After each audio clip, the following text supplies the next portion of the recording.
And while menstruation alone can cause dysphoria, Dr. DeHaan says public bathrooms add another layer of stress. And with new anti-trans bathroom laws in states like Oklahoma and Alabama, trans students are being forced to use bathrooms they aren't comfortable with. I mean, you add bleeding onto that, it's almost impossible, So I know that people will be forced to make different decisions about where they can go, based on the availability of gender-neutral bathrooms or based on whether or not they're bleeding. Are they bleeding heavily? Are they going to have to access a bathroom regularly? Are they going to need additional products? Period products are often touted as feminine hygiene products. Kenny told us how distressing it was for him to buy these products as a teenager. I would travel to shops that were outside of my area because I seen buying period products as outing myself as trans. I hated every moment of it. I felt like I shouldn't be buying this because I didn't feel like I should be using them because inclusive language wasn't used. I felt disconnected from my body. I felt disconnected from my identity. Not everybody who menstruates is a woman. And so I feel like the dialogue is becoming more inclusive, but the marketing certainly isn't. Playtech Sport. Play on.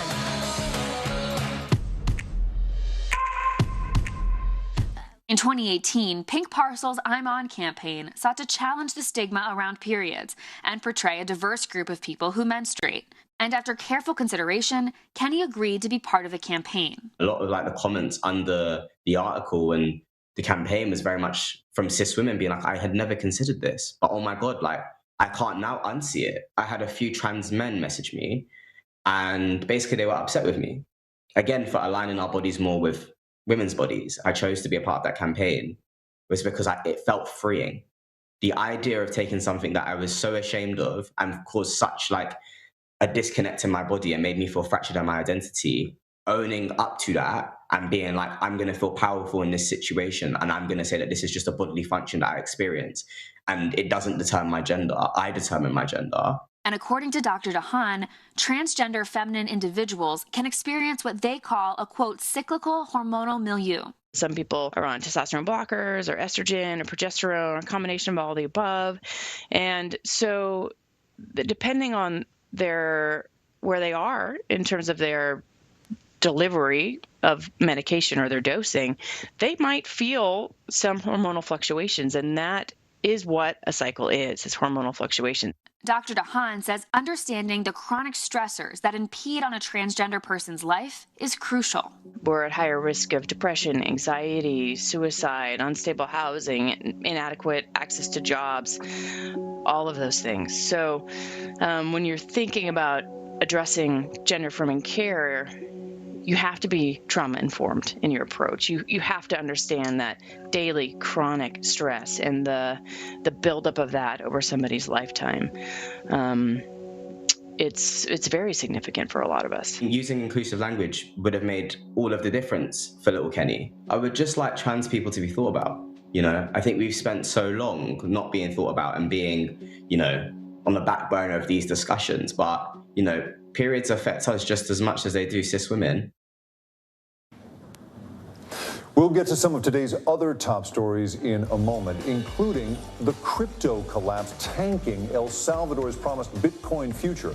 Plus, the wildfires threatening some of the country's oldest and most iconic trees, and what we know about the U.S. airstrike that killed a top leader of ISIS. That's right after this. The fire has grown leaps and bounds. You see behind me is typical. How you doing? Pretty bad. Desire, deception, and a double cross. The Seduction, a deadly love story only Dateline and Keith Morrison can tell. Listen now, wherever you get your podcasts. The fire has grown leaps and bounds. You see behind me is typical. How you doing? Pretty bad. At 73, Prince Charles is still waiting for the job that is his birthright. Do we want Charles? Do we want a monarchy? I'm Keir Simmons, and we'll take on these questions and more in our new podcast, Born to Rule. Listen now. And what do you love about fatherhood? The chaos, and learning. Is climate change one of your top priorities?